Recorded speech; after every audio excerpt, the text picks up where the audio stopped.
Hey guys, welcome back to the Dr. Ryan Lowery YouTube channel. So I was able to sit down with Dr. Paul Saladino and talk all about the different points of the Game Changer movie. And I think, you know, if you haven't seen the first video I did doing the rebuttal, we'll put a link to it in here as well so you can check that out. It's gotten a lot of comments. We're almost over 200,000 views at the time that I'm shooting this. Thousands and thousands of comments. And you know, it's been interesting to watch the mix because I think there's a couple points that I want to make very, very clear first and foremost. And that is, one, I am not against vegans or vegetarians. Like, it's not me versus vegan, vegetarian. It's I'm against people not providing things in proper context and lacking or misconstruing scientific information, which was done thoroughly throughout the entire Game Changers movie. And that's why I sat down with Paul and we went through this point by point where I talk about 10 different points in this movie that they really harp on and talk about. And we go through point by point and talk about, like, hey, how this is flawed, how it's not actually an experiment, how they misconstrued this study, including our own, which people often tended to miss, is the fact that, like, the movie cited one of our studies that we ran looking at rice versus whey protein. And we just sat down and had a discussion about it, because I think there's so many people who are coming out with reaction videos, discussion videos to this. It's just important to clarify it. And I know there's a lot of people who get emotional about this. I don't. That's one of the reasons why, like, people get super upset when I don't reply to comments. But, like, I'm not gonna get emotional with someone. I feel the only emotion I feel is empathy, that they're so caught up and wound up in a certain agenda or certain criteria that it's clouding their judgment to actually see things differently or see a different viewpoint.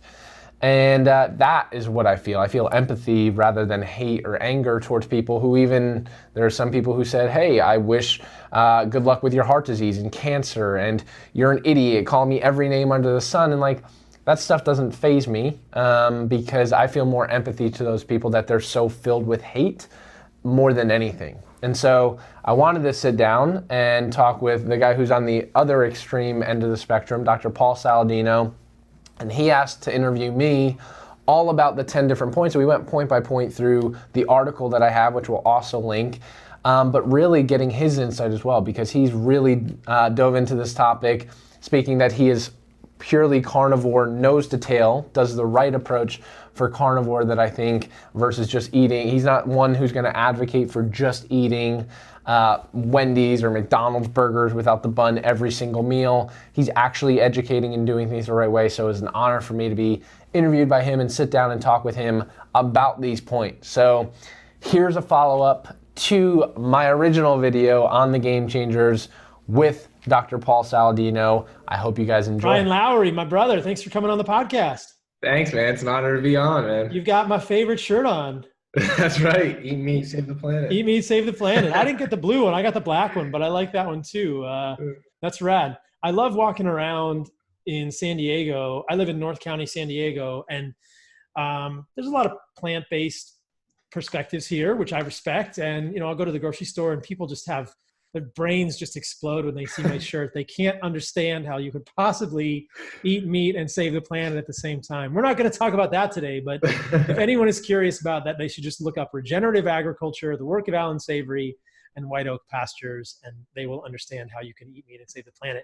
What we're going to talk about today is the Game Changers, my man, because you did a video on YouTube. You did a great article on ketogenic.com. Everybody's talking about this. I talked about the Game Changers on my recent podcast, which was an Ask Me Anything episode a couple of weeks ago. But I just wanted to break it down, start to finish for people, and cover it stem to stern so that people have no questions about this travesty. I think that the best part of your article, which I would encourage people to read at ketogenic.com, is where you mention, and I hadn't seen this movie, what is it called? The Escape with Arnold Schwarzenegger? Yeah. And in that movie, he says he's having this fight with Sylvester Stallone, and Sylvester Stallone hits him and he goes, "You hit like a vegetarian." It's so ironic. I love that, man. And I love that in your video on YouTube, you pointed out that they go into Arnold's home And he's like, oh yeah, I've been feeling so much better eating lots of fruits and vegetables. And they're like, what's your favorite thing to cook? And he goes, well, steak. It's like, oh my God. Arnold, you're contradicting yourself, man. It's so silly. But let's just start at the beginning, man. So where do you want to start with our breakdown of Game Changers? Should we start with Gladiators? I think that's a good place to start because I mean that's where they started. But yeah, man, it's a good place to start. Yeah. So tell me what's going on with the Gladiators, because in the movie they try and make this argument that because gladiators were fed beans and grains, therefore the best athletes, the best warriors on the planet were eating beans and grains. But you do a great job of debunking that. So what's the real story here? Yeah, well, if you look at the Roman gladiators, like, and you legitimately understand who they were and what their entire existence was for, is a lot of them were like slaves. Like, they weren't the best athletes that they were recruiting from all areas and facets of the world to come compete. They were slaves that they would allow to train, and then it was like a sport where people would come and watch this. And yes, if you look at a majority of their diet, it was grains and it was wheat and barley and things like this, but like that wasn't meant to create these monstrosities of people who you were looking at that have amazing physiques. It was, no, they were slaves and they were feeding them what they needed to do to literally let them survive. And the other point that I pointed out is if you look at the type of fighting that they did in this era, it wasn't a bad thing for these individuals to have body fat on. You look at someone who's shredded, that has veins everywhere. Is that someone that you want to be in an arena that has knives and all these things around you that like a paper cut would allow them to bleed out? No, you want there to be some body fat on there to protect internal organs, to protect you from getting sliced open. Like, and it kind of makes sense when you really look at it. But on the surface, they say, oh, these Roman gladiators are the best athletes in the world. And it just wasn't true. It's kind of all based on Russell Crowe and the movie. And, exactly. You know, it's so false. You know, you pointed out some really great quotes from research in the article that you wrote.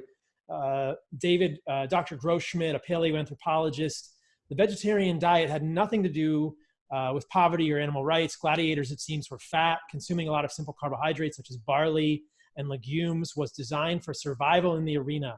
Packing in the carbs, also packed on the pounds. Gladiators needed subcutaneous fat. A fat cushion protects you from wounds and shields nerves and blood vessels in a fight. So he says not only would a lean gladiator have been dead meat, he would have made for a bad show. Surface wounds look more spectacular. Yeah. So, and it's so fascinating that, as you point out, these gladiators were slaves. They were also fed the cheapest food. And you contrasted this with the Olympians. And the Olympians were fighting for, you know, the ultimate prize. They were the people that were celebrated. And when they won the Olympics, they got the prized animal and the best meat as a reward for that. So right. It's just to say that they were doing this in any way, shape, or form for improved athletic performance is really misleading. It is, and it's such a stretch for them to go towards like, hey, look at what Roman gladiators ate. To use it as an argument and to really start off the movie with that argument was just a weak one to use, and we really just broke it down of like that probably wasn't the ideal diet for someone who's trying to optimize their body composition, physique, and really fight at a high level. If anything, I think it illustrates very well that those grains especially are kind of the lower rung of food. Right. The cheapest foods that'll make you fat very quickly. We know this with sumo wrestlers. I mean, how do you get to be fat and have a lot of weight to move someone out of a sumo ring? You eat a lot of rice. And right. It's the same thing here. They're not going to feed slaves. I mean, sadly, you know, if they're prisoners or slaves, in whether it's our culture today or historical cultures, these people don't get fed steak. They don't get fed expensive food. They get fed the cheapest food. And that happened to be grains at the time. So just, yeah. All right. That's an easy one to get rid of. Yeah. Get that out. Get that out. Next. So the next argument you talk about is this idea that vegans are stronger than meat eaters. That's crazy, but all right, let's break it down. So the funny thing is, and it's great that we're doing this podcast now, because the icon that they use in this argument, Nate Diaz, actually just lost another fight. But they basically use the argument because they have interviews from Conor McGregor, arguably one of the greatest UFC fighters of all time. That basically he was eating a bunch of meat and he said he felt sluggish. And so that's why he lost the first time to Nate Diaz. And like, they highlight this. They're like, look at Nate Diaz is a vegan, which is arguable because he's like a pescatarian actually. And they use this, and he won the first fight against Conor. And they totally disregard the fact that several months later, Conor beat up on Nate. But they just use it as like a one single case approach, and it was completely taken out of context. Yeah, and okay, so multiple things to point out here. Nate Diaz is not vegan. Right. He eats eggs and fish, I believe. He's mostly pescatarian. There's a lot of background to this fight, as you point out, that a lot of people don't know about if they're not fans of fighting, which I can understand. A lot of people don't watch the UFC, but McGregor was originally slated to fight at 155 pounds. His opponent canceled. Nate Diaz was replacement. They couldn't cut weight to 155. So Conor had to go up in weight. Conor was already kind of lean, and he was trying to gain weight as quickly as possible. Who knows what else he was eating in addition to red meat. As you and I both know, eating steak is not the best way to gain weight at all. Yeah.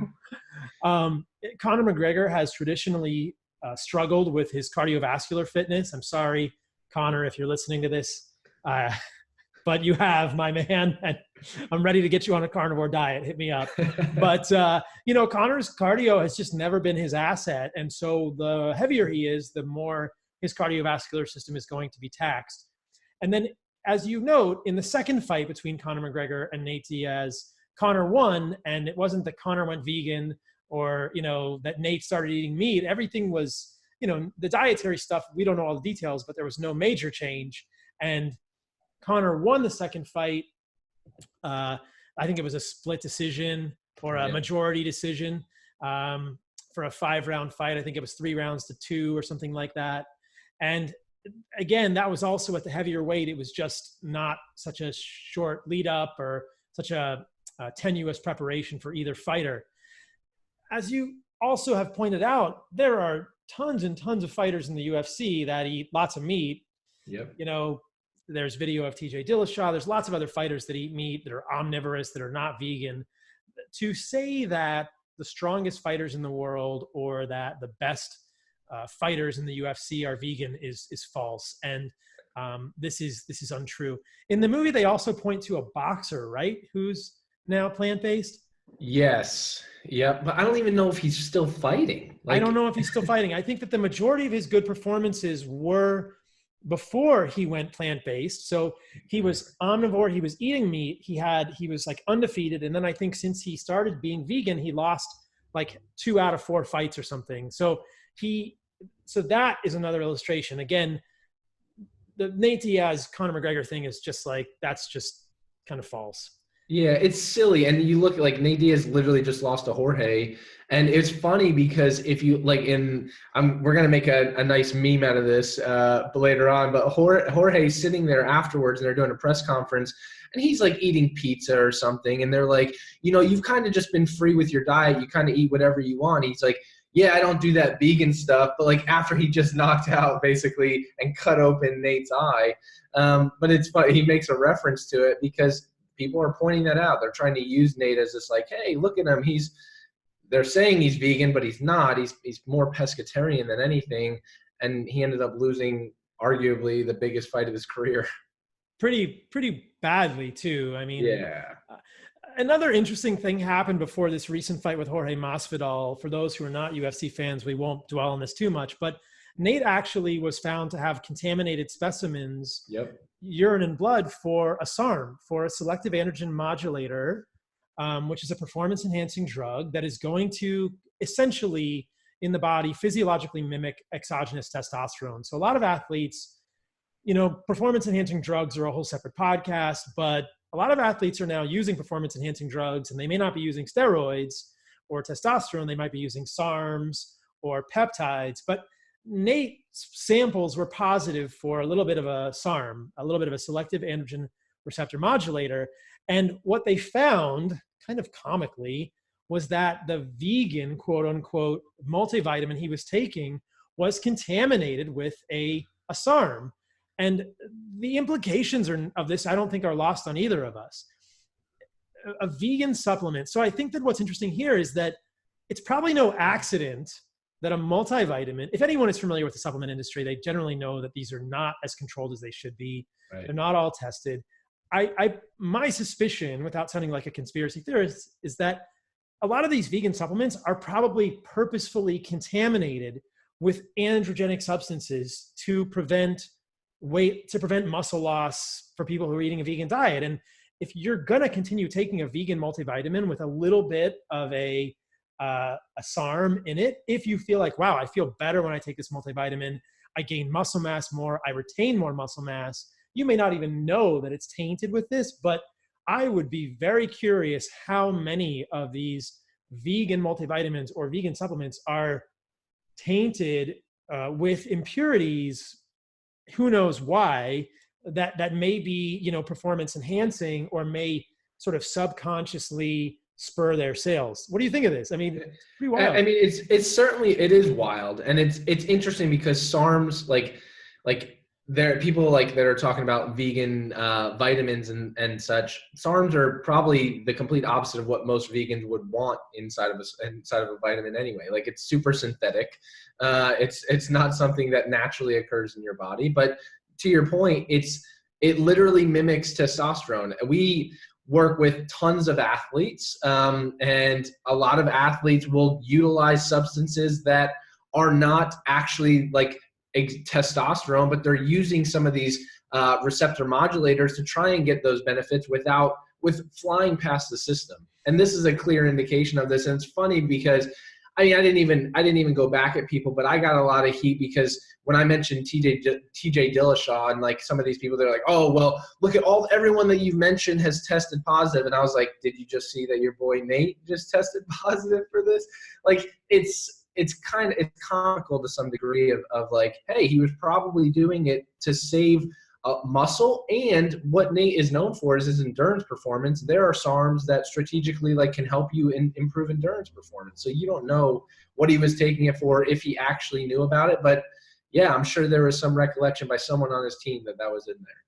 Yeah, and the one that he was testing positive for was LGD4033, which is a SARM. And yeah, again, we don't know in professional sports. If Nate's probably listening to this too at home, and he's like, we'll get Nate on the podcast next time and he can answer these criticisms. But either way, I do think it's curious that these vegan supplements are either tainted or, a plant-based athlete may need to take these things. And we're going to talk a little more about the other athletes that are touted in the film as plant-based coming up, and we'll probably return to this point. But the next thing they go into is the idea that plant-based diets are superior for endurance athletes. So this one is kind of interesting because I used to be an endurance athlete. I was an ultra runner for a time. I was never particularly talented, but I knew Scott Jurek and I knew people that ran with Scott Jurek, and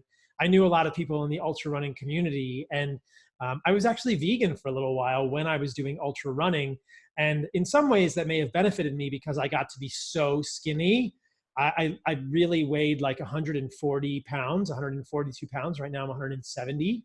I'm 5'10". So that some may help with like having a slighter frame, but certainly I was not performing well as a vegan, as a runner, or I don't think up to my potential.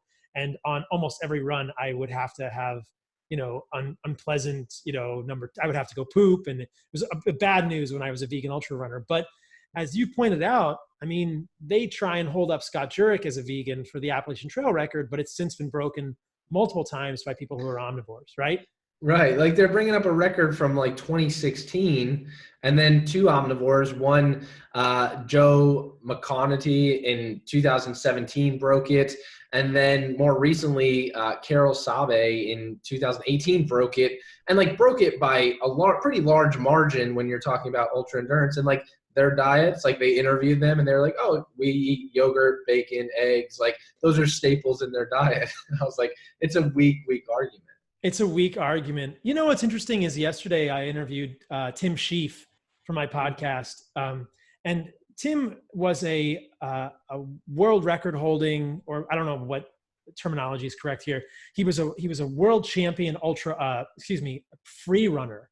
So this is like parkour, free running. He won the UK Ninja Warrior contest. He competed in American Ninja Warrior. And that podcast with Tim Shieff and Elise Parker will be out in a few weeks as well. But Tim was actually filmed for the Game Changers, and they filmed him in 2015. At that time, he was still a vegan. He was a vegan for 6 years. So they were filming this movie for years and years, right? Which is probably why they put in Scott Jurick's record in 2016. But the interesting thing about Tim is that after they filmed him as a free runner or doing parkour as a vegan, his health continued to decline radically, and he stepped away from veganism and really realized for himself that his plant-based diet was not working for him. There's a famous video of him on YouTube where he said that he had digestive issues, he had psychological issues, he had brain fog, he had low energy, and he ate a piece of salmon and had a wet dream. So for the first time in years, he had some return of normal hormonal function, and immediately began to feel better with just one, time that he ate animal products. So he called up the people at Game Changers and said, "Hey, you got to take me out of this. Like, I don't want to be in it." So they had to take him out.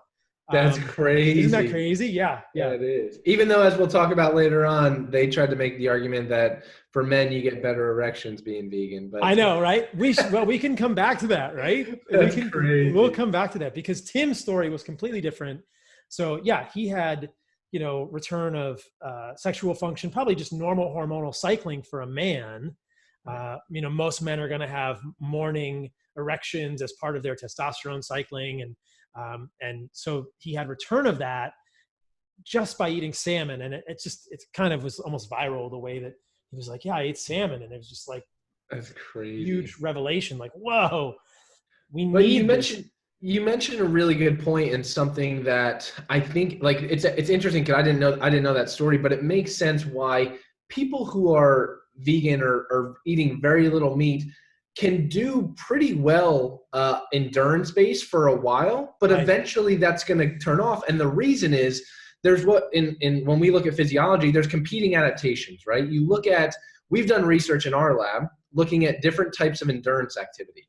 And like long duration, steady state cardio impairs muscle. Whereas like short, high intensity interval training tends to provide favorable adaptations to mitochondria and muscle mass. But like if you take a bodybuilder and you have them do a hard training session, like a leg day, and then you have them go run, they do the steady state cardio, it's the worst thing they could do, but a lot of them still tend to do it because they're competing adaptations, right? Like if you're an endurance athlete and you're trying to provide oxygen to your tissue, does your body really want a ton of muscle tissue to provide oxygen to? No, it wants as little muscle as humanly possible to provide oxygen to. And so sure, they're probably losing muscle mass at a rapid extent, and they're like, cool, now their body's still able to produce oxygen, but then they run into some of these issues long term when they start getting deficiencies and their muscle mass isn't operating, or their performance isn't able to keep up to what it normally could do because of a lack of nutrients and quality protein, which we'll talk about. Yeah. And so you bring up a very important point there that I want to emphasize for people. So I'd heard about this when I was in medical school, and it was actually pretty interesting to hear that it's really not a good idea to do a weight training session and an endurance run on the same day. Right. That's what you're saying. So like, yep. Because I might want to do both. Like I would say, I'm going to go for a run in the morning and then I'll hit the gym in the afternoon to lift weights. It sounds like there's some research to say, hey, you just gave your body a signal to do endurance type activity, and to be lean and efficient and to break down muscle. And then you're going to go to the gym and try and build muscle. Those are competing adaptations. That's not the way to do it. If people wanted to do that from your perspective, would it be better to do those on different days or to separate them a little bit? Yep, separate them on different days. And then also, I mean, it's not as bad. For instance, say you're doing an upper body day, you won't necessarily have the competing adaptations if you go and do steady state cardio on your legs. Right. Ideally, you separate the day, right? You separate it where you're doing cardio on one day, resistance training on a different day. But you definitely do not want to train legs and then go do some type of endurance activity, because those are competing adaptations. That would make sense. Or you wouldn't want to train upper body and then do something, like rowing or something like that, right? Yeah, that's interesting. Yeah. So the next argument has to do with protein. So this will segue really well into the protein part, right? So they say, I think that their argument is basically you can get enough protein from plants. And this is crazy, right? Like, maybe if you ate a ton of plants, but what's the problem here? Right. Well, one, they're not looking at quality of protein, which is a big issue.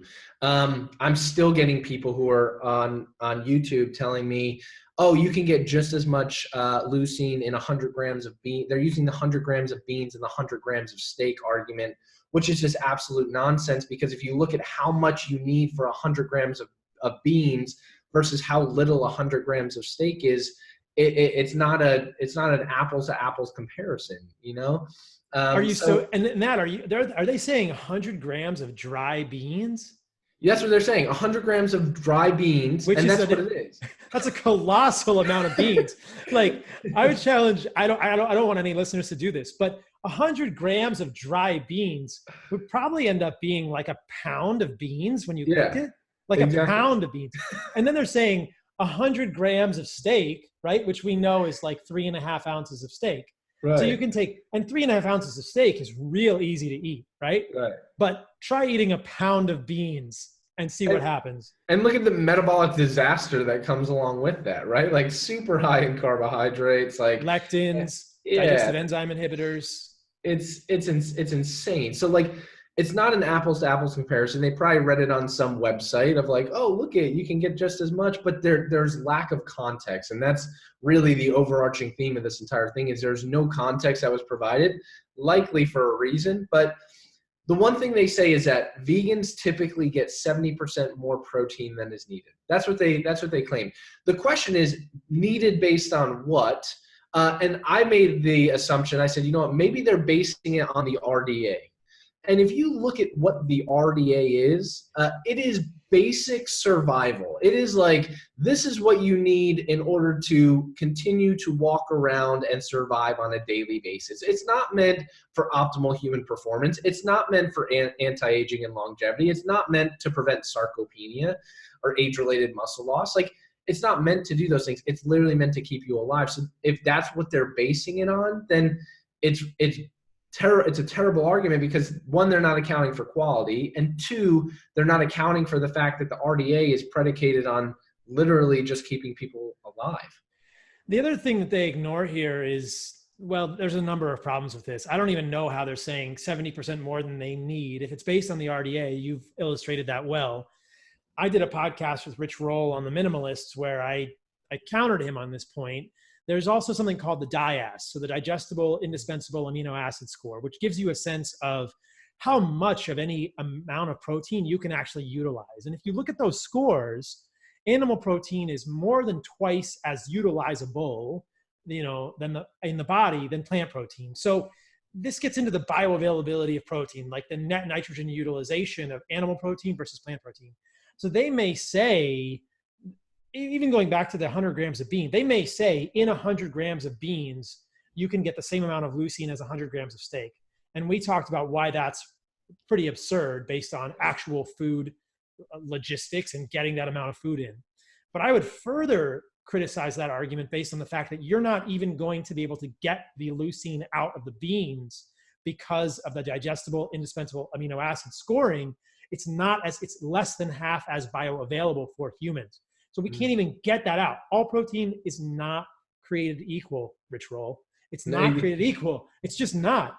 And so I do believe that a vegan could get a whole bunch of protein, but the only way they're going to be able to do that is by eating a highly synthetic pea protein powder. And these are very contaminated with heavy metals. If anyone is out there using pea protein from Vega or any of these other things, look at the certificate of analysis. Look at how much heavy metal is in your vegan protein, right? Whether it's soy or something else. These are really dirty proteins.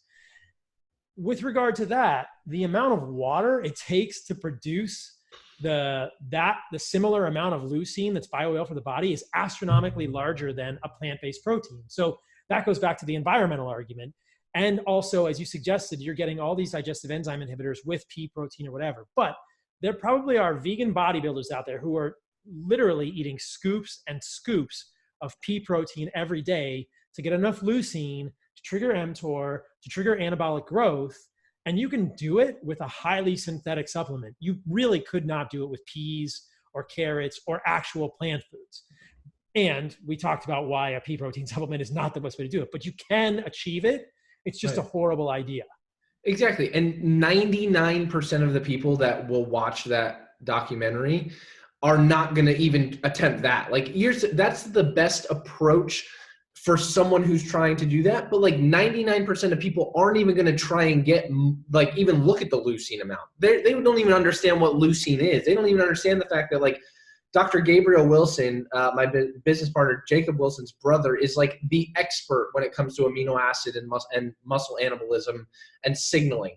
He did all of the original research looking at, hey, if you take wheat protein and you add the branched chain amino acids to it, you can get a similar response for as far as muscle protein synthesis to like a whey protein. But like then he further isolated it and found, cool, you take wheat protein and you add leucine to it to a significant degree, you still get the same amount of muscle protein synthesis. So it's the leucine that's driving the effect. But what most people don't realize is like the leucine content or the percentage of leucine in like a whey or an animal-based product versus like a wheat protein is drastically different. You're looking at like 11 to 12% versus 6 to 7% leucine. And like in order to meet that same demand, you would need to eat double the amount. And we'll talk about that later because we actually did a study in our lab looking at this. Like we compared whey versus rice protein and they cited our study and they completely didn't mention that point, which is frustrating because most people watching this documentary will not do that. They're going to go, oh, I got 25 grams of protein. Cool. That did not initiate a response whatsoever in terms of muscle anabolism. And what we're really talking about here is our old friend mTOR, essentially at an oversimplified level. And I've talked about this in the past. And the funny thing about this is that right now we're talking to the crowd of people who want to maintain muscle mass, right? Which is most of us.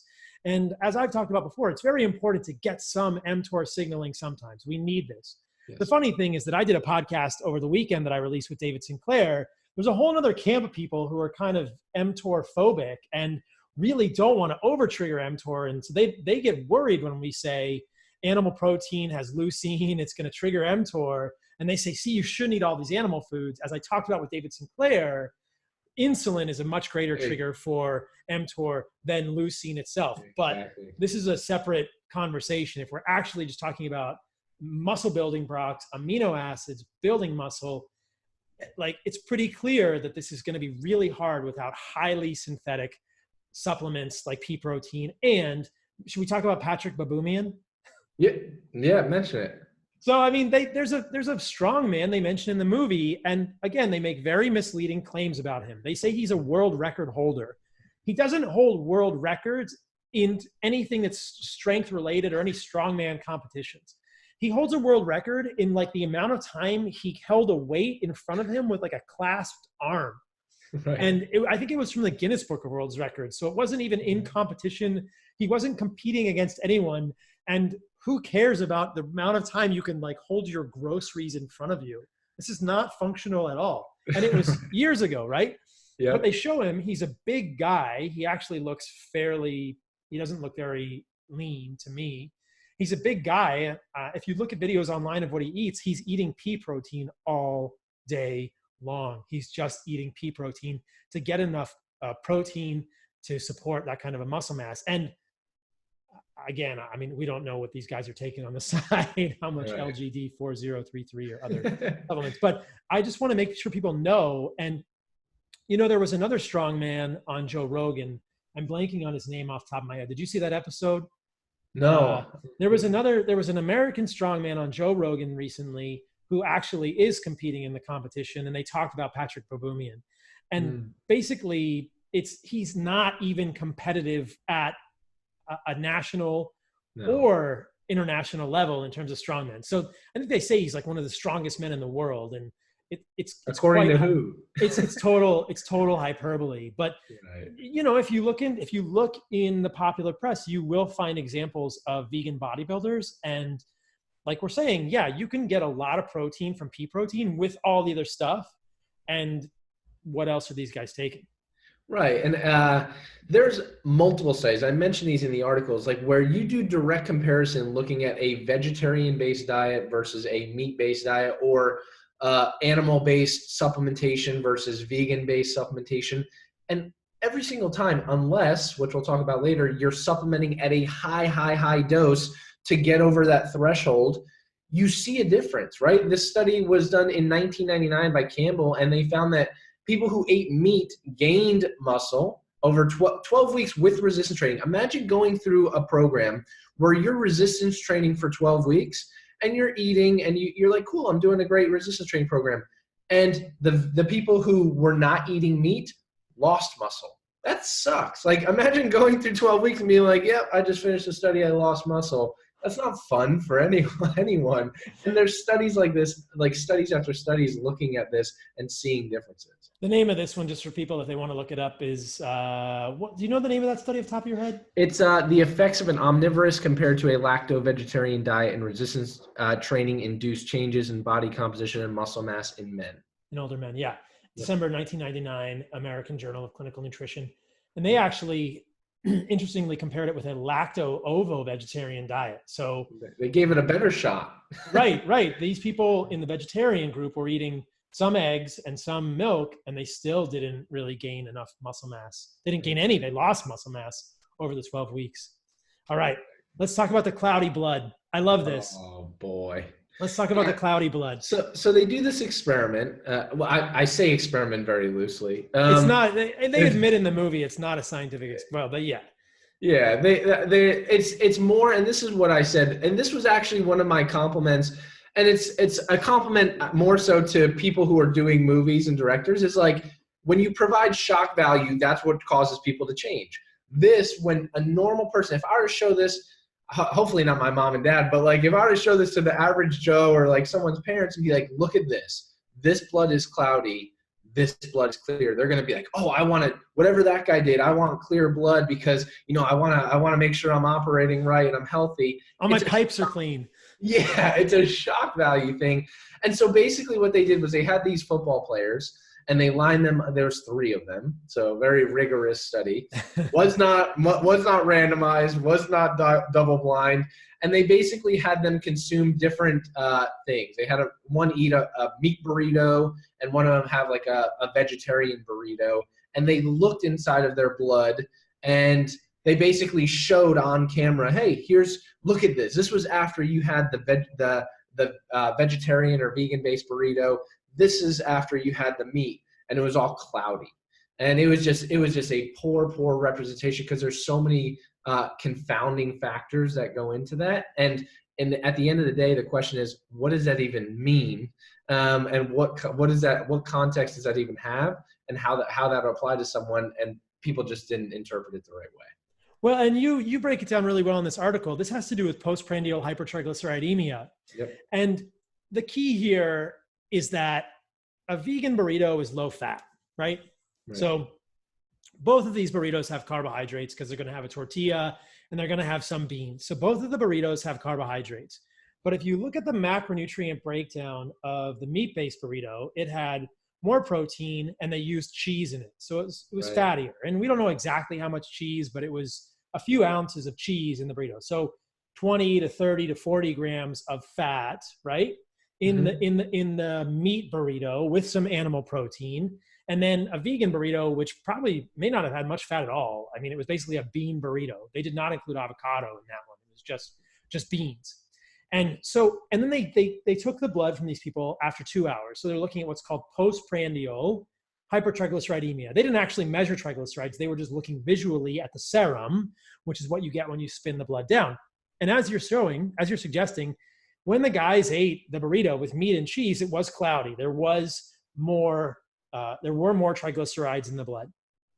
You point out something that is so key here, and is that there are plenty of studies that show that when you eat carbohydrates and fat together, right? When you eat a baked potato with butter, or you eat a baked potato with cheese, or you eat a hamburger with cheese, right, with a bun, or you eat a bean burrito with cheese and meat, right? When you eat carbohydrates and fat, those carbohydrates, that glucose polymer in those carbohydrates is going to change the way that fat is metabolized in the human body. It's going to change how quickly it comes out of the blood.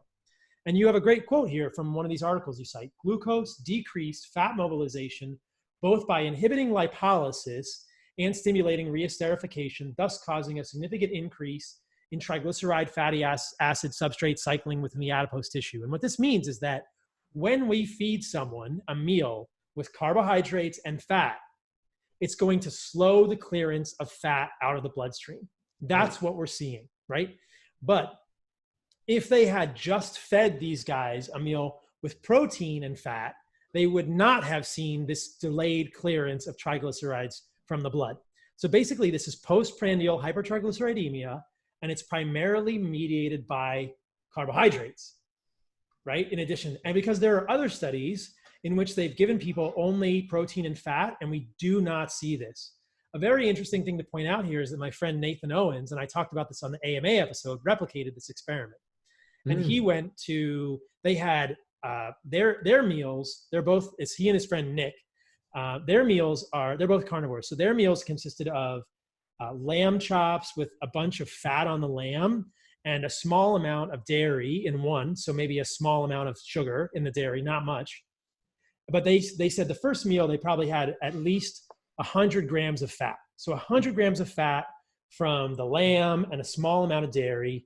And they both spun their blood down, both completely clear at 2 hours. You can look at this on Nathan's Twitter. It's Nathan=1 on Twitter. And Nathan was the guy that was on me last week, on the podcast with me last week for the AMA. So you guys, listeners, will know about Nathan. I love it. So they replicated it, right? It was completely clear. But then they did something really interesting, and it makes sense in this context. Nathan did a second experiment where he went to fogo de chao. So he ate a ton of meat, but then he had 300 grams of fat as heavy cream. And then his blood was cloudy. And I think that what's going on here is he crossed the threshold for lactose. He crossed the threshold for sugars, which delayed resorption, delayed cycling of the triglycerides out of the blood. And now he did get cloudy blood. But it's an illustration of the same concept here. It's not that animal foods or animal fat cause postprandial hypertriglyceridemia, because Nathan and Nick both showed that. People can repeat this experiment themselves. It's that if you introduce glucose with this, if you change the hormonal signaling, if you change the insulin-glucagon ratio by introducing a significant amount of carbohydrates, and I think that's what we saw in Nathan's experiment, when he added more of the cream, which has lactose, that is going to change the rate at which the triglycerides are pulled out of the blood. And that's what they're illustrating in the study. And again, it's completely misleading. If they'd gone back, what they should have done, which would have been incredibly satisfying, is said, hey, here, let's just give you a hamburger, right? Right. Let's just give you a hamburger with some cheese, or a hamburger with some, let's just give you a ribeye steak.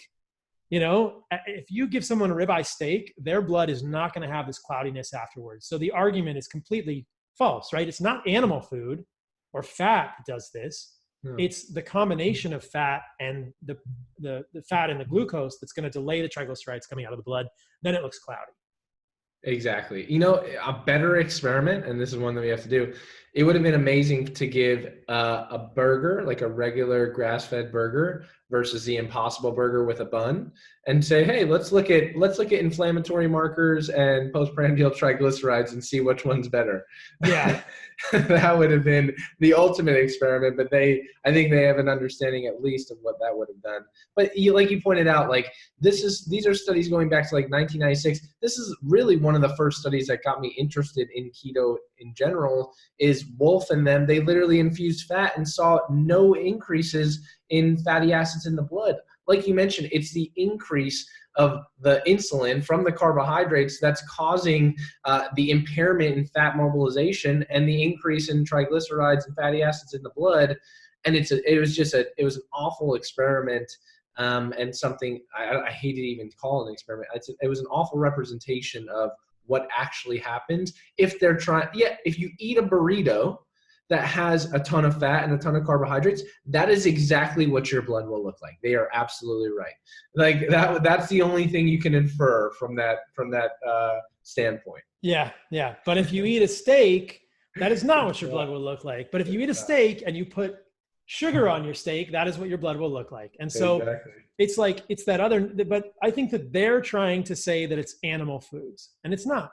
It's not. It's the way that our body is going to handle the packaging or the transiting, it's the way that our body is going to handle the movement of the triglycerides likely after the food. And we've seen that when we've tried to repeat this experiment. Right. Then they did some experiments with flow-mediated dilatation. And I don't know if we want to get too much in the weeds on this. I talked about it a lot on my AMA podcast, so we can kind of skip over it if we want and get to some other stuff that's probably new. But I do want to just mention to people that flow-mediated dilatation has to do with looking at the way an artery responds and dilates after you use a blood pressure cuff to occlude it for some amount of time. What I talked about in the AMA podcast, the Ask Me Anything podcast from a few weeks ago, was that there are many foods of both plant and animal origin that have been found to quote unquote impair flow-mediated dilatation. My position on this is that flow-mediated dilatation is a very poor predictor. It's a very poor metric for cardiovascular disease risk. We do find flow-mediated dilatation to be dysfunctional in people who are diabetic, and that's not surprising. We know there's endothelial dysfunction. So the inner part of arteries is the endothelium. It has the glycocalyx. We know that both the glycocalyx is kind of wrecked in people with diabetes and insulin resistance. We know that endothelial function is impaired in diabetes. And so you can see impactful decline in flow-mediated dilatation with diabetes. But I do not think that any decline in flow-mediated dilatation following food is a metric is predictive in any way of heart disease risk. Like, that's a very poor indicator.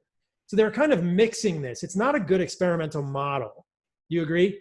It's a terrible model because, like you said, there's nothing at this point. Every article that's out there, every study that's done, it's all correlational. There's nothing to show like, hey, like you mentioned, if you have diabetes and you have impaired insulin sensitivity at some level, absolutely, like that's been shown over and over again, these impairments. But like to say eating this one certain meal or having meat and blaming it on meat causing that issue is just false. There's no studies that have been shown to actually result in that case. And there are studies that show that eating olive oil, that eating bread, that eating potatoes impairs flow-mediated dilatation. So there are plenty of studies that show that plant foods can impair this as well. So we should not use postprandial flow-mediated dilatation as any sort of a proxy or metric for cardiovascular disease risk in general or as a food. If someone has deficits in flow-mediated dilatation at rest, yes, there's probably insulin resistance there. But that's not what they're talking about in the study. They're saying we gave them an animal food, it impaired the flow-mediated dilatation, and it's like, look, that's a horrible experiment. There are so many better ways to do that. We know the endothelium is delicate. We know it responds to things in our diet. Probably what's much more important is insulin resistance for overall endothelial health and the degree to which your endothelium can dilate. There's a few blood work markers people can look at. If they want to go back to the blood work episode, I talked about ADMA, which is asymmetric dimethylarginine, symmetric dimethylarginine, and blood levels of L-arginine. And you can look at ratios between those to get a sense of how well your endothelial nitric oxide synthase is working, which is really what you want to be working so that your endothelium can dilate and have the ability to move and respond. But that's a whole separate podcast. Right. So, and I think it's important to mention like these snapshots of when they're looking at one specific time point, or like when they're looking at the triglycerides, or when they're looking at these, they're snapshots. Like you need to take them for what they are. Like if you were to take me without any context, and you take me and I go to Fogo de Chao, at 11 o'clock at night on tonight, and then I wake up and go get my blood work done tomorrow morning at a doctor's office and just say, hey, can you look at my total cholesterol, just total triglycerides? I guarantee you I'd be getting a phone call on Saturday morning like, hey, you should be on a statin.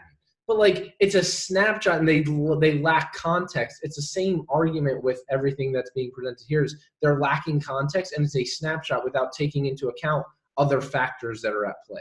I agree with that completely. And I've talked a lot about this with Dave Feldman and a podcast I did with Siobhan Huggins, that so many times when we're thinking about lipids, and this is again a little bit off the topic of what we were talking about, postprandial hypertriglyceridemia, but if we're talking about lipids, it's all about context. And I really get disappointed when within the mainstream, people get hyper-focused on LDL without thinking about it in the context of HDL, triglyceride to HDL ratio, inflammatory markers, insulin sensitivity markers, like fasting insulin, or C-peptide or fructosamine, et cetera, et cetera. So whole different story. So kind of a segue from this one is that they claim in the Game Changers that a plant-based diet is the only diet that has ever been shown to reverse heart disease, which I find to be a little bit far-fetched. It is, and it's interesting because like I'm like, okay, cool. Let me look at the reference. Like, let me look at what study they're actually referencing. And so I literally went through and I look at this study that they cited to show this.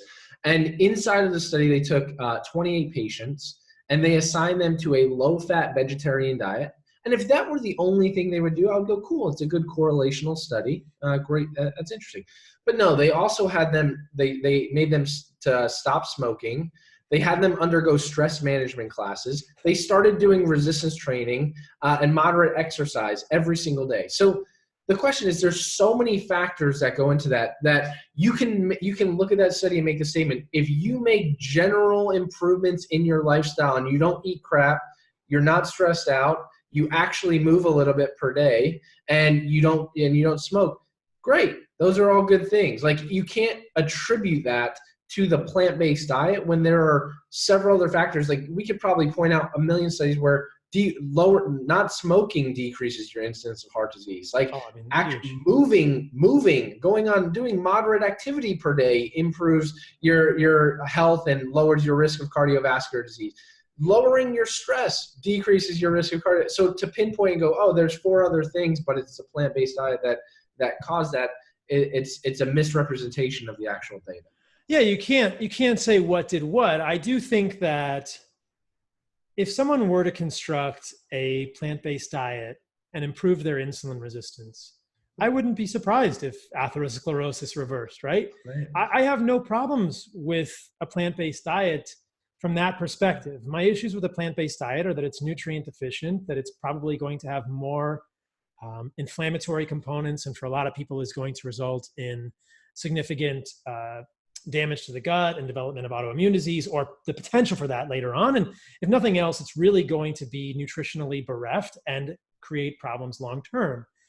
I like the fact that a plant-based diet is often going to be calorically limited. So you're going to have caloric restriction, which we know is beneficial.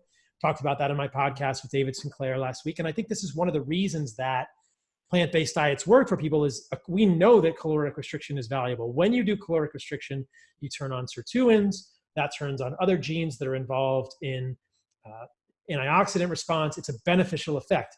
But you could also do, and this statement is going to be fairly controversial, you could also get benefits, and we've seen this. People have done this experiment. You could eat a calorie-restricted Twinkie diet and still get benefits, right? So I actually think that it would potentially be possible to reverse atherosclerosis, or at least halt the progression of atherosclerosis, eating a calorically restricted Twinkie diet, right? Because you could reverse many of the pathologies around insulin resistance. When you become calorie restricted, that will be very favorable for insulin resistance. We know that we can't be calorie restricted forever. We can't operate in a caloric, deficit forever. And anyone who I say that to is going to say, that's crazy. You'll get nutrient deficient on Twinkies. Yeah. You can also get nutrient deficient on a plant-based diet. And I do think a plant-based diet is probably better than a Twinkie diet. I don't think that their claims that a plant-based diet is the only diet that can reverse heart disease is fair. There are anecdotal cases, which are admittedly anecdotal, of people I've seen on Twitter doing ketogenic diets who are now having regression of coronary artery calcium scores that are quite substantial. And so I think that we will very soon have published studies that show that ketogenic diets, hopefully a carnivore diet will be studied soon as well, can do the same thing. It's not about the plants, it's about the insulin resistance and the inflammation. And I think that's the key here, is that if you can calorie restrict on any diet, you could probably water fast, you could water fast and reverse your atherosclerosis. Unless you had a large amount of adipose tissue on your body, you probably couldn't water fast long enough to observe a clinical change in your atherosclerotic plaque burden. But it's not about what they're eating. It's about what they're not eating. It's about caloric restriction, and it's about other things. And this is why vegan diets work. And we know very well why they don't work long-term, which is what I talked to Tim and Elise about. That podcast will be out soon. So yeah, I think that their claims are pretty far-fetched. It's funny you mentioned that. I literally use that same exact example in the keto world. If I say, literally, you can eat Twinkies and be on a ketogenic diet, and people's minds are like, what the hell do you mean? I'm like, cool. If you eat 2 Twinkies per day, and that's all you eat, and you go do 2 CrossFit workouts per day, I guarantee you your body will be in ketosis. I said, but is that a well-formulated ketogenic diet, or is that going to be optimal to any aspect of human function, longevity, and health? Absolutely not. Like, it's void of all nutrients, but like, to say there's multiple ways to get into ketosis. I was like, you could do the same thing with that Twinkie diet. So it's funny you mentioned that, because I use that same exact argument for like people who are like, oh, I'm keto. I'm like, well, there's multiple ways to, like, just because you're seeing improvements, like you mentioned, being on a calorically restricted plant-based diet, does that mean it's optimal, right? It's like, I always think, and I always tell people this all the time, like, I don't know about you, but like, I'm trying to achieve my optimal human performance. Like, I want to make sure when my time has come, like, I've come as close as humanly possible to achieving optimal human performance. I don't want to just be like, oh, when my time has come, be like, oh, you know what, you could have achieved 80% more. Be like, what the hell? Like, what did I do wrong? Like, no, I want to get as close as I can there. And I think people just miss that point. They're just like, I'm doing it you can sustain yourself on anything. It's what's going to allow you to perform optimally. And that's kind of my message. Plants are survival food. You can survive for some amount of time on plants. You can. I did. Many people have. I was raw vegan for 6 months. People probably know that about my story if they've heard me talk now.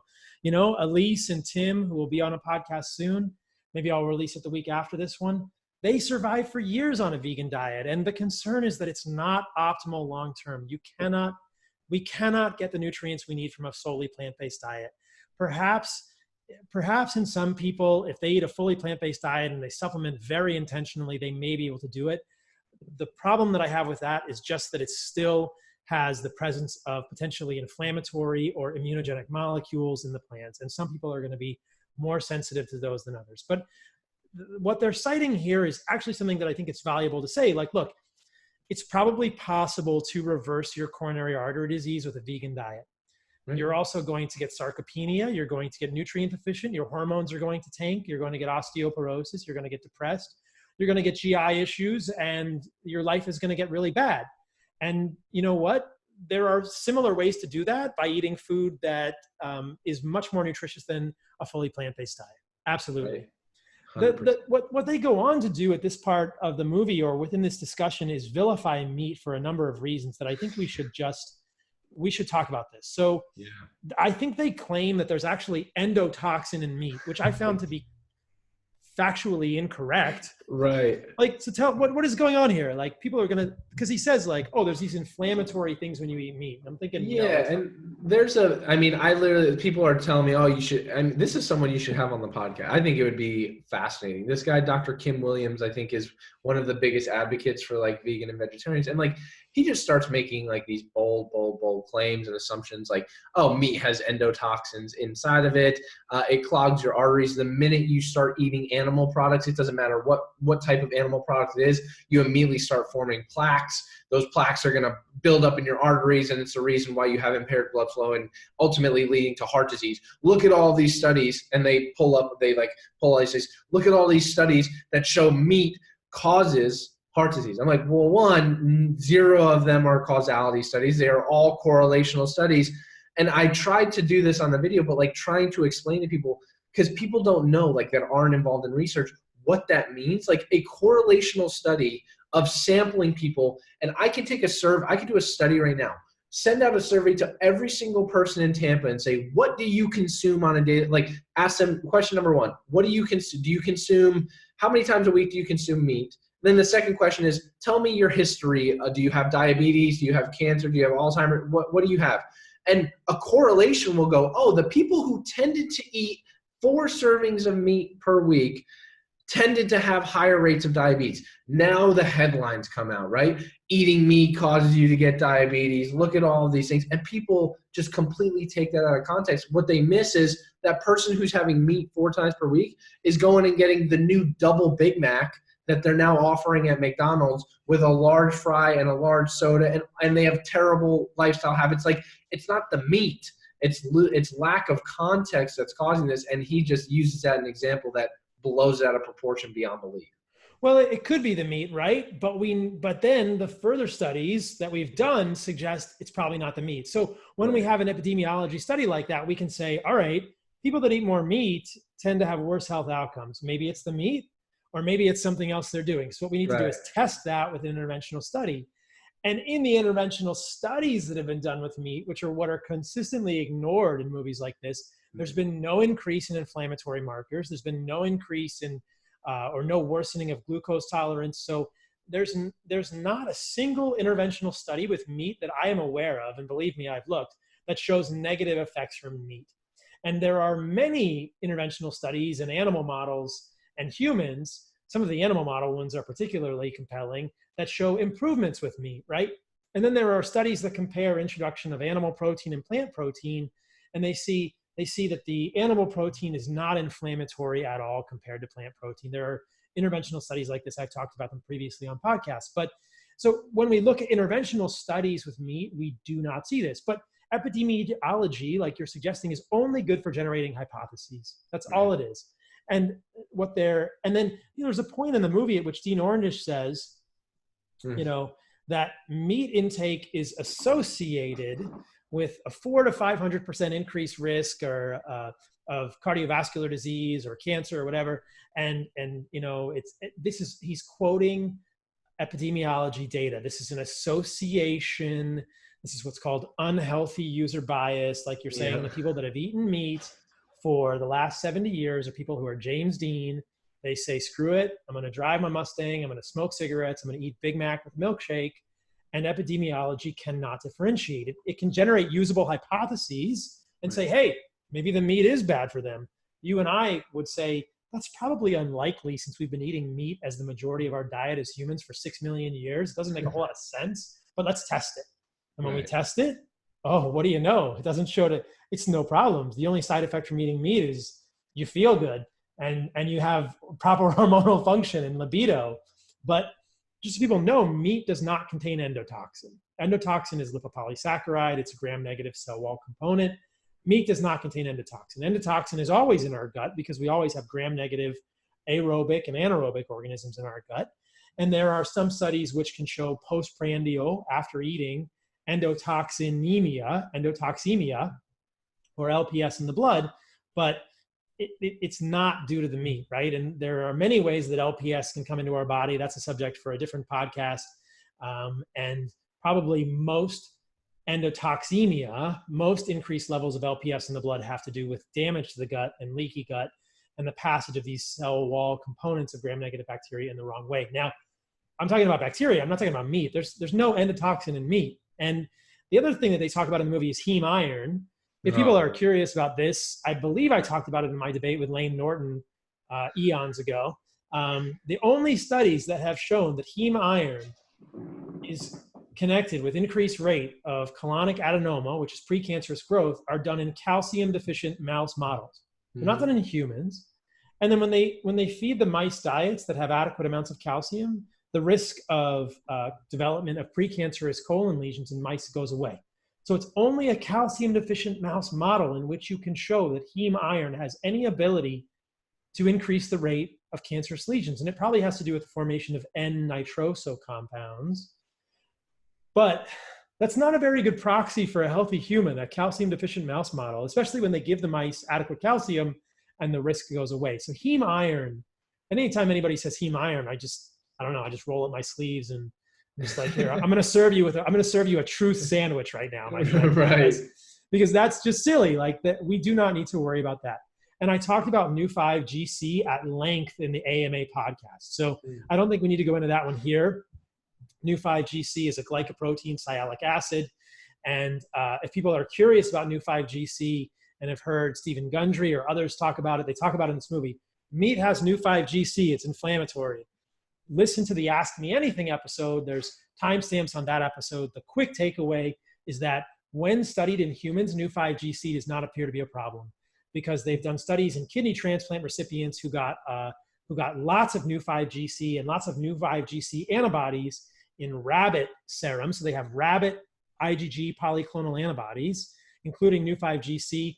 And in a cohort of patients who received kidney transplant, I believe it was over 30,000 people, there was no increased incidence of cancer or GI issues, GI cancer, in the people who got polyclonal rabbit IgG, which had lots of Nu5GC. So listen to that podcast if you guys are curious about Nu5GC. So yeah, and you could even make and this is the thing, it's interesting that they even brought up the iron discussion when like most people who are vegan or vegetarian are significantly deficient in it. And like, that's way more of an issue. Like there's a large majority of our population just in general that are deficient in iron. And there's more, it's kind of like there's way more research and studies showing that deficiencies in heme iron is far worse than, like you mentioned, anything with higher amounts of heme iron. Yeah, I mean, the amount of anemia in plant-based eaters is sadly quite high, and that's because plant-based forms of iron are not very well absorbed. Exactly. It comes down to bioavailability. Like, what are you actually consuming? Like you mentioned with the amino acids and leucine, what are you actually utilizing from what you're eating? That's what matters. Exactly. Yeah, okay. All right. Next one. They say our brain loves glucose. Our brain is desperate for glucose, and meat doesn't have any glucose. What are we going to do, Ryan? I mean, my brain is starving for glucose right now, man. It's just like, that's just unequivocally false. Like this guy, Dr. Mark Thomas, comes in. He's like, there's like, your brain needs it. There's no other source of fuel. And I'm like, he must be like sleeping in a cave, because like clearly he has no idea. Like obviously ketogenic diets are running rampant right now. And like people are talking a lot about ketogenic diets, but like this has been known for like as long as mankind has been around, that you can function in times of fasting when you have no food available. Your brain starts to utilize ketones as a fuel source. Like, I don't know where this guy even came close to getting this information, but like there's plenty of studies, and the studies now talking about ketones from a ketogenic diet, exogenous ketones, whatever you're talking about, and the benefits for the brain and the utilization in the brain is overwhelming. And the fact that he's talking about, you can only utilize glucose is it's a false statement. It's totally a false statement. It is true that on a carbohydrate-based diet, our brain will use about 120 grams of glucose per day. And that can come from a variety of sources. That can come from our diet, that can come from the liver making glucose, things like this, right? But what happens when we go into a ketogenic metabolism is that 120 grams of glucose gets split into about 75% of that gets taken over by ketones, and only about 25% of that is glucose. So the accurate statement here is that our brain always needs some glucose. But for sure, we have this amazing ability, this amazing biochemical ability to make glucose from a variety of things. We can make glucose from lactate. We can make glucose from the glycerol backbone of triglycerides. We can make glucose from gluconeogenic amino acids and protein. This is through the process of gluconeogenesis. And that's what our liver does when we are not taking in glucose. Now, Chris Masterjohn and I have like an ongoing argument about this. I'm actually having a podcast with him over the weekend, and we're going to be sort of talking about pros and cons of ketosis. I think from Chris's perspective, gluconeogenesis is somehow stressful. I do not find evidence for this at all.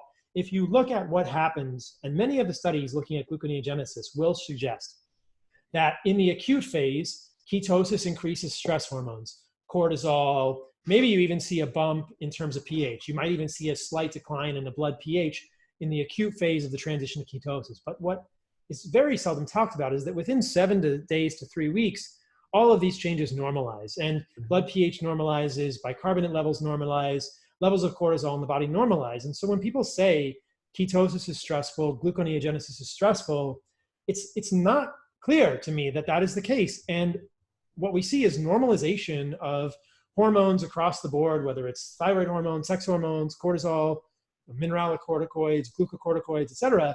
And so gluconeogenesis does not appear to be stressful to the human body. I resist the statement that people are making that that is the case. And so ketosis, gluconeogenesis, do not appear to be stressful situations from a physiologic perspective. There is an adjustment period, but our body can make glucose for our brains, and we will. We'll still use about 25% of the brain's energy from glucose. There are other tissues that always need glucose as well. Yep. That's the job of the liver. It does it. And, it's an interesting hypothesis to say, is that stressful on the body? But when we look at the research, it just doesn't seem to support it. No. And this is a great point, and it's fascinating because like in the performance world, this was one of the first questions we had, because people talk about ketosis and inability to perform because you're depleted in glycogen.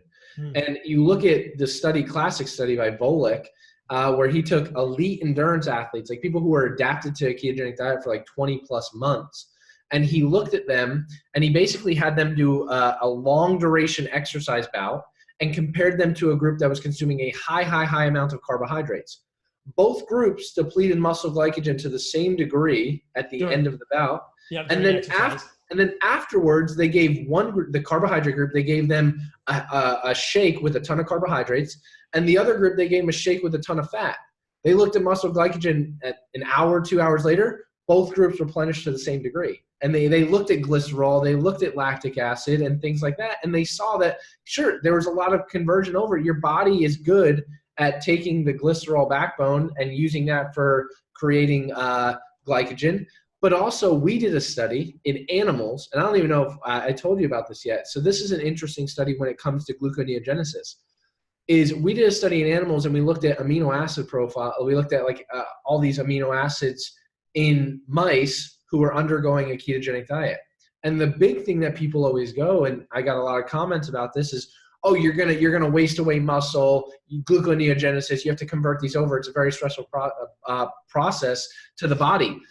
Not necessarily. Your body, if you look at the branched chain amino acids like leucine, isoleucine, betaine, you look at these branched chain amino acids that are very, very important for building muscle, those are not depleted on a ketogenic diet. Carbohydrate and ketogenic diet, almost the exact same. The amino acid that gets depleted is one known as alanine. And alanine is very glucogenic. It's a glucogenic amino acid. It's really the main thing that it does is it's meant to provide go through that glucogenic process and convert over. So we saw that alanine was depleted, but the branched chain amino acids weren't, indicating that it's likely not a stressful situation at all. It's one that your body just naturally does, and alanine's there to do it. And if people look at the biochemistry, they'll see that alanine converts to pyruvate. Pyruvate converts to oxaloacetate. Oxaloacetate is then used for gluconeogenesis in the biochemistry. And so, yeah, it's the way our body does this. And I think that it's an interesting question, is gluconeogenesis stressful? But I have not seen any evidence to support that. And Chris and I will be talking about that further. I don't think Chris necessarily agrees with me, but I'll debate him on that.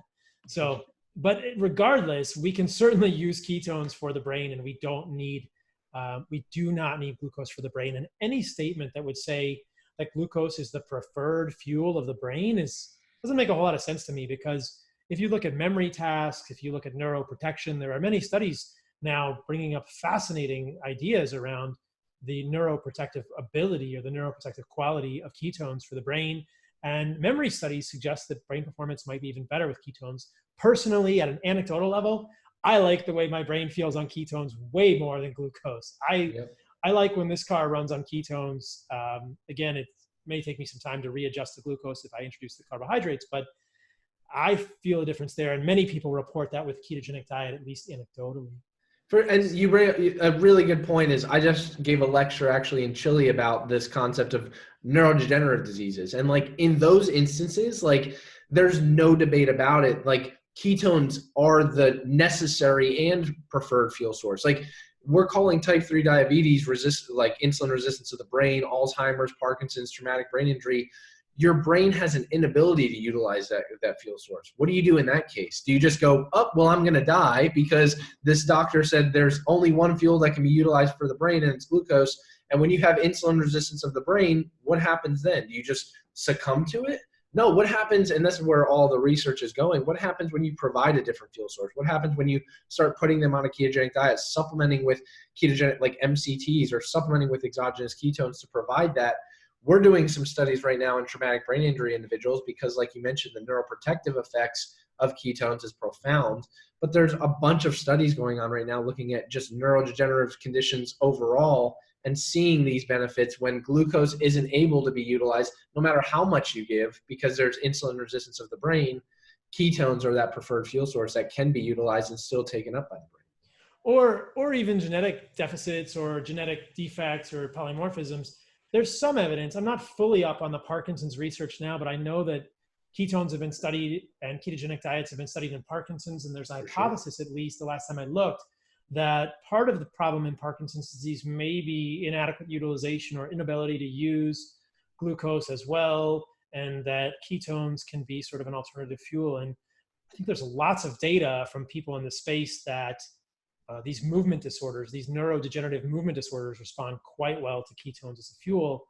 Thank God we can use them, you know? It's exceptionally well. We actually did a study, and we're in the process of publishing a case study on this. We had an individual with Parkinson's come in, and we literally gave him a dose of exogenous ketones. And within 30 minutes, you could see his cognitive, like we do a whole bunch of cognitive tasks, but like literally his tremors stopped. Like physically his tremors stopped because there was an inefficiency of fuel inside of his brain. And the minute you provide that, now we took him and put him on 8 to 12 weeks of a well-formulated ketogenic diet. And like, he's regaining his sense of smell. Like, no, he's a lawyer, like no longer has tremors when he's in the courtroom. Like it's a fuel, like it's a fuel that he's now able to utilize that he was unable to utilize before, on top of all the other signaling cascades that we know ketones have. It's just promising. Right. Did you give him ketone salts or ketone esters? We gave him salts. Oh, you gave him just like a ketone, beta hydroxybutyrate salt. Yep. Wow. Okay. And as you're suggesting, we don't have time to go into it today. Ketones have epigenetic effects. There's good evidence that beta hydroxybutyrate is a histone deacetylase class 1 and class 2 inhibitor and affects the transcription of genes. So talk about that more in the future. So let's talk about the penis study. Oh. And this is so appropriate with Tim's experience, you know? So this is, there's no control group, right? There's no randomization. I think we should just, yeah.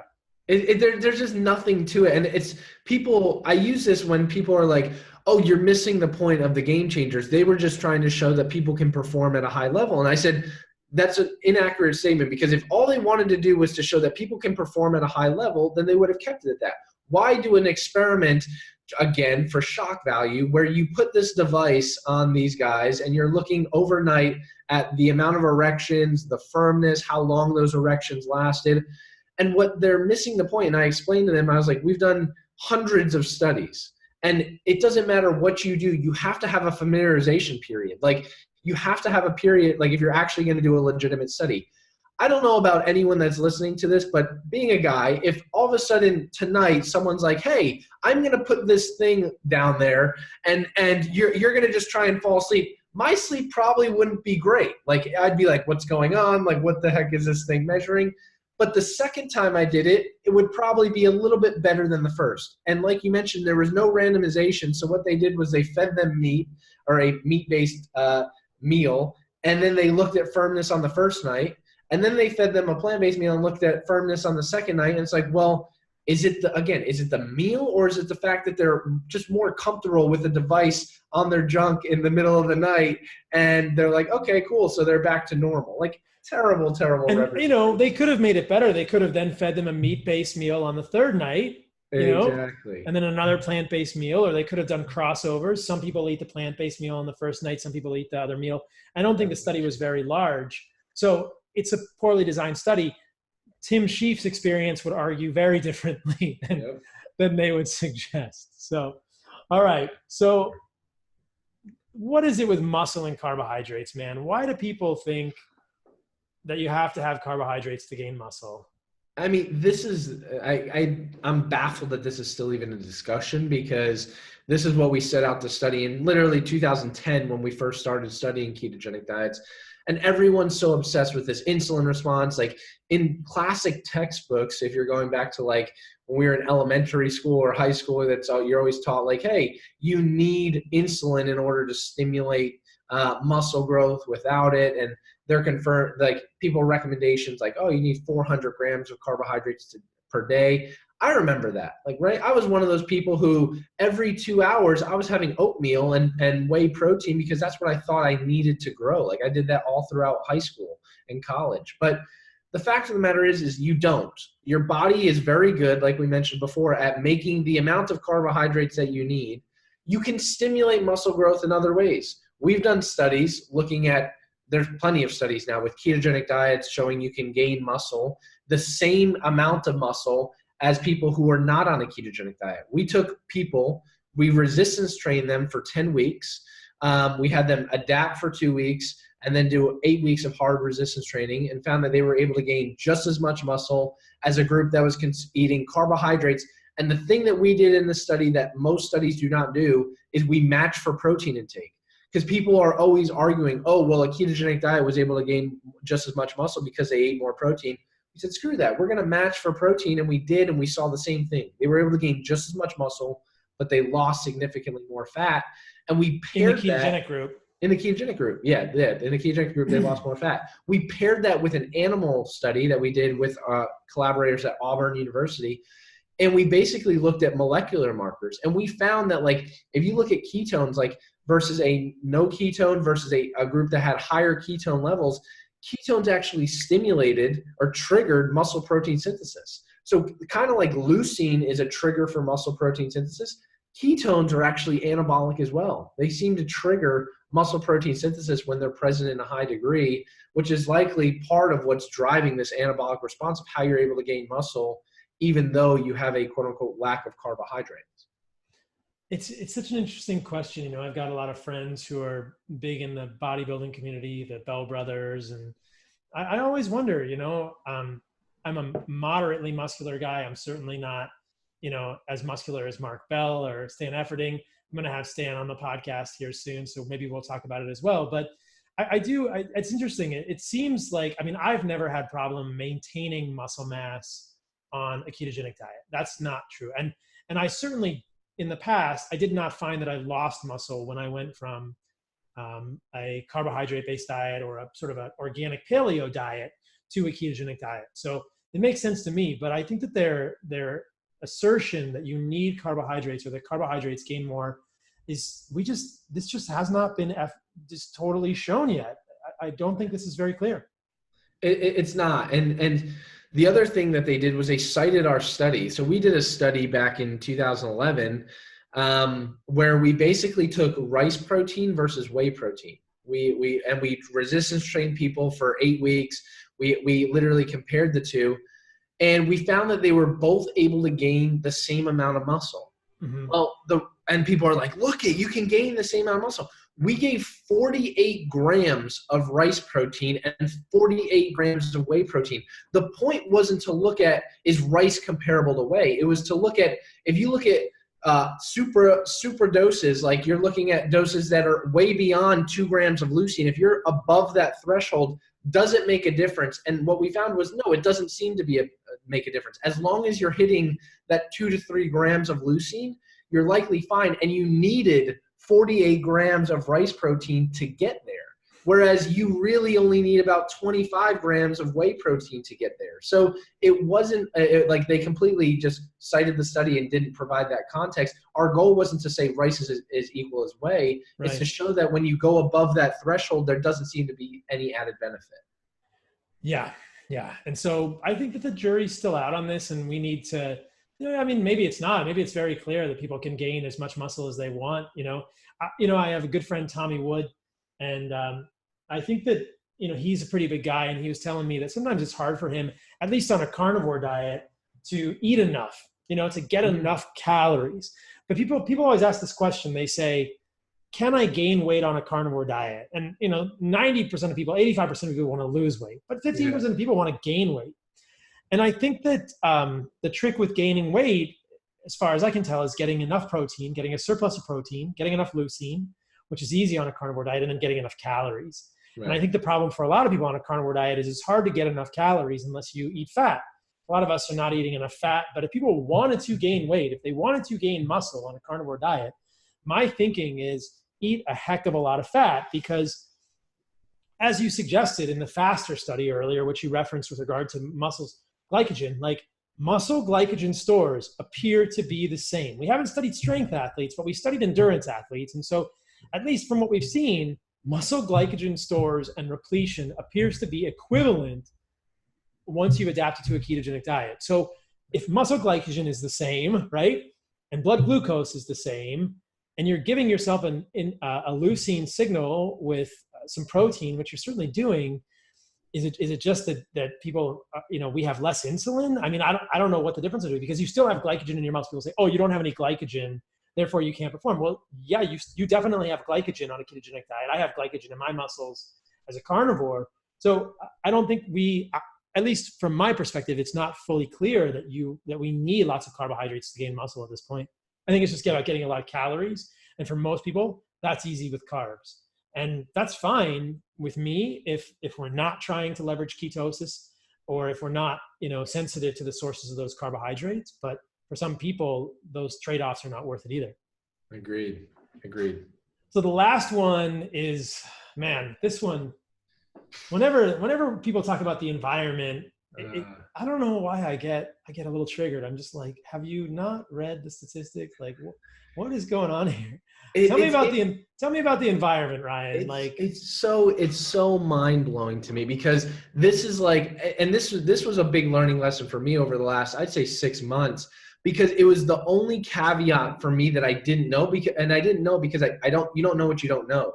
Right. I thought it was the only rationale that why people go, you know what, I'm going to go vegan. I was like, well, you can't say it's because you love animals, because you certainly kill a lot of animals in farming, in agriculture. And I'm still getting those comments.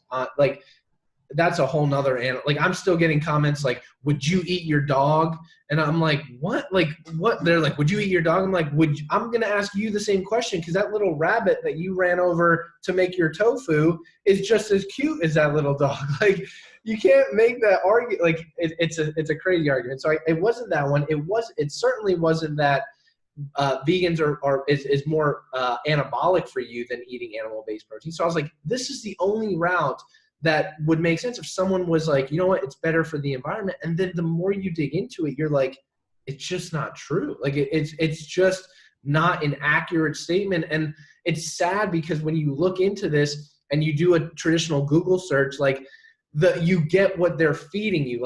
If you do a Google search, the first page is really all vegan-based websites that are like, look at this, look at the methane, look at all these, look at the water utilization that's being used. And it's selected data from what they're trying to do, misrepresented.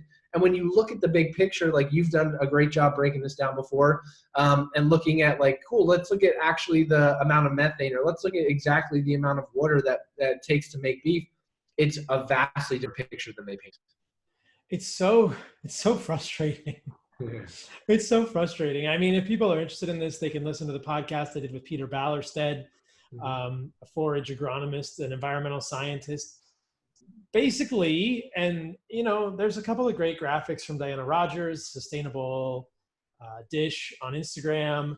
When you look at the EPA data, so this is just the freaking Environmental Protection Agency data from 2016, 2014, what we see with regard to greenhouse gas emissions is the cattle contribute about 1.8% to the total US greenhouse gas emissions per year, 1.8%. And okay, well, what makes up the majority of it? Well, transportation, electricity generation, industry, commercial, residential, these are the vast majority. Those are more than 90% of greenhouse gas emissions are from those sources. And nobody's talking about that. Look, what people are doing with regard to the environment is great when they're calling attention to the environmental change that's happening now. I do think that humans are having an impact on the environment. This is a big deal. But when the secondary statement is that the best thing we can do is not eat animals, a part of my heart breaks, and I'm thinking that's just factually incorrect. If you want to cause ecosystems collapse and you want to become malnourished, you can stop eating animals. If we eliminated all animal agriculture from the United States, it would reduce greenhouse gas emissions by something like 0.39%. 0.39%. Like that is nothing. That is nothing. And that is not even feasible. I mean, what we know is that if we monocrop, a lot of the land that cattle are on is not even suitable for farming. If we did monocrop plant-based agriculture on the land that cattle are on that we could do it, we would further erode topsoils, we would further degrade the quality of the soil, and we would accelerate our decline as a human species. We would also have significantly decreased ability to create healthy food for humans, and that would further deplete our ability to function normally and come up with solutions. So, and the burden on society, like the burden on healthcare, like think about that. Like people don't take that into account. Yeah, it's pretty darn crazy. And then, the greatest irony I see here is when guys like Bill Gates are saying that meat is the problem, and you're thinking, you know what, look, we're on a computer now, like I use a car, I contribute to this. But, Bill Gates, Microsoft, like industry, like technology, transportation, this is the biggest contributor to greenhouse gas emissions, like electricity generation. This is what we're doing as humans. Like for Bill Gates to point the finger at beef is just dripping with irony. And then for Lewis Hamilton, the F1 driver, to fly around in a private plane and say that beef is contributing to, you're just thinking, do you have any idea how much greenhouse gas is produced when you fly across country in a plane? Like that's astronomical, and so that's incredible irony to me. It really is. And I talked about this when I talked about like the Impossible Burger. You look at and I was like, cool, like the goal of this is a common staple. It's everywhere now. And people are talking about like, oh, look we're helping the environment. And I'm like, if you knew where those ingredients, because there's a laundry list of them in the Beyond Burger and Impossible Burger, where a lot of that like mung bean protein comes from and some of these other protein sources that they're using, I can almost promise you with 99% certainty, they're not being grown here in the US. Those are being flown over from overseas because it's a heck of a lot cheaper to make mung bean protein in some of these other areas than it is in the US. One transcontinental flight from there to here is more greenhouse gas emissions than someone would eat in meat if they were to eat at Fogo de Chao every day for the next 365 days of the year. Like it's absurd, and it's sad because it's so misrepresented. Totally misrepresented. And this doesn't even get into the fact that the methane from cows is part of a carbon cycle, which has been cycling for millions and millions of years. And in some ways it's different because we can have carbon that's in our atmosphere, and there's different greenhouse gases, right? There's like nitrogen and carbon and methane and carbon dioxide. But, cows emit methane, and humans emit methane too when you fart. I mean, we're all doing it. It's CH4. And so people will say, oh, methane is the worst greenhouse gas because of the way it affects the ozone layer. Fine. But, animals on the earth do contribute to greenhouse gases, whether it's chickens or pigs or cows or whatever. But that methane goes into the environment and becomes carbon dioxide over the course of about 10 years. It becomes oxidized. So we're just tracking the carbon, right? So the cows burp, you get methane going up, you get a carbon atom in a CH4 methane molecule. 10 years later in the atmosphere, it's carbon dioxide. Well, where does that carbon dioxide carbon go? It goes into plants, right? Plants inhale carbon dioxide. They fix it into carbohydrates in a process known as photosynthesis, plant photorespiration. That same carbon that came out of a cow is now in a carbohydrate in a plant. It's actually in a piece of grass, and the cow comes right back and eats it again. And that carbon goes into the cow and gets burped out. That carbon is just circulating. There's no new carbon in that equation. So people are saying, oh, look at all this methane cows are emitting. It's methane that came from carbon dioxide in the environment, which originally came from methane from the cow, is now a carbohydrate. What's different about this equation is when we're doing fracking or people are burning fossil fuels. You know, the dinosaurs used to walk the earth and their fossils have become oil, right? And now we have carbon molecules in the oil. If we don't burn the oil, if we don't burn the coal, those carbon molecules stay in the ground, right? When we burn coal, when we burn oil, when we do fossil fuel emissions to power lights and computers, we are taking carbon out of the soil and releasing new carbon into the atmosphere, right? This is not carbon that is cycling. This is carbon that is new carbon into the atmosphere, and that is the difference. So we could even say that the 1.9% from cows is probably even less than that. You know, sure, there's a little bit of fossil fuels that have to get burned as the farmer drives to the field, you know, to check on the cows, right? As he drives in the car. But actual methane from cows is just cycling carbon. It's always been there. Our environment on the face of this earth has always had greenhouse gases. If we did not have a greenhouse gas in the environment, then the surface of the earth would be like negative 20 degrees. So It would be like the moon. It would be too cold. So we need greenhouse gases. It's just that because of all of our man-made things, we're putting a few more greenhouse gases in the environment. We're not trying to get rid of all greenhouse gases. We need a greenhouse so that I can be in San Diego and you can be in Tampa in shorts today, or so that the people in Minnesota or New York are not, you know, are not freezing because it's minus 20 in New York or minus 50 in the winter, right? Right. I couldn't agree more. And the last thing I pointed out was like with these, you're seeing these pop up more and more, like Meatless Mondays and things like that. And they're like, oh, we're trying to make an effort to help the impact on the world. And the sad part about this is because I had several friends and individuals I went to school with that were in this situation where like lunch at school was like their main meal, right? Like they weren't going home to a nice meal to a family. Like it was like they were getting a majority of their calories and at lunch.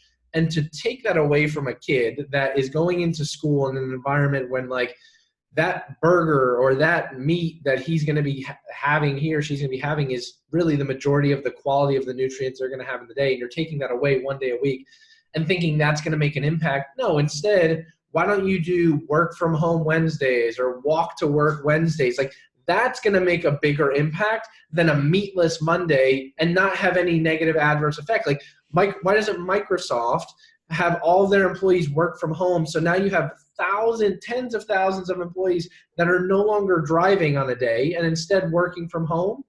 That would have a way greater significant impact on the environment than cutting out meat once a week or cutting out meat in general. Couldn't agree more. And the irony of a meatless Monday is that you're replacing the meat with a plant-based product that probably produced just as much, if not more, carbon from its production. And that was probably new carbon rather than carbon cycling carbon. Right. So, I mean, there's a great graphic put out by White Oak Pastures that shows you how much carbon is produced when you produce an Impossible Burger. I mean, regenerative farms like White Oak are carbon negative. And so because of the ruminants grazing on the soil, they're enriching the organic carrying capacity of the soil, they're enriching root systems, they're enriching the carbon fixing capacity of the soil, and they're carbon negative.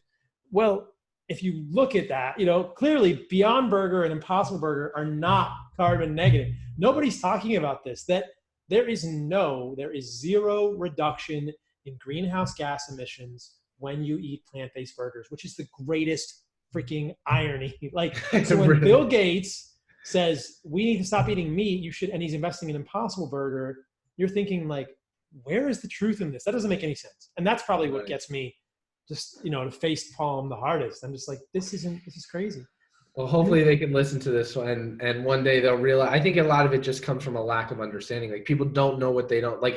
It's either they're completely naive to it and they're just like, they have no idea, or they know it and they're like, screw this, I'm not going to listen to it because I have an agenda. I don't know. Yeah, it's pretty disappointing. And, you know, we can talk about the water as well real briefly and then we'll wrap up. But, you know, if you look at the numbers that are quoted for water usage for cattle, it's very important to see that they're including rainfall on the land. So this isn't even water that the cows are drinking, right? Crazy. This is rainfall on the land where the cattle are. The other thing to think about is that cattle are not nuclear reactors. They do not destroy hydrogen atoms.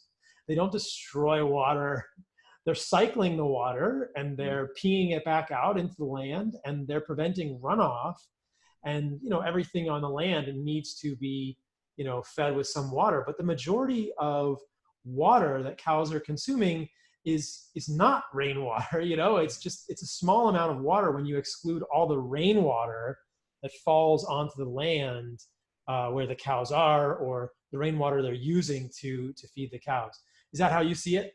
Yeah, and a lot of the water that they're consuming is water that is not able to be utilized by anyone else. Like, they're consuming, it's like you said, it's a reusable process, right? Like when mud is slishing around and they're getting water from the plants that they're eating. Like, it's not water that we would otherwise be using for other aspects. And you mentioned all these facts and data are overstated because they're including all these other sources that really aren't large contributors to things that we would otherwise utilize, or what cows and animals are actually consuming.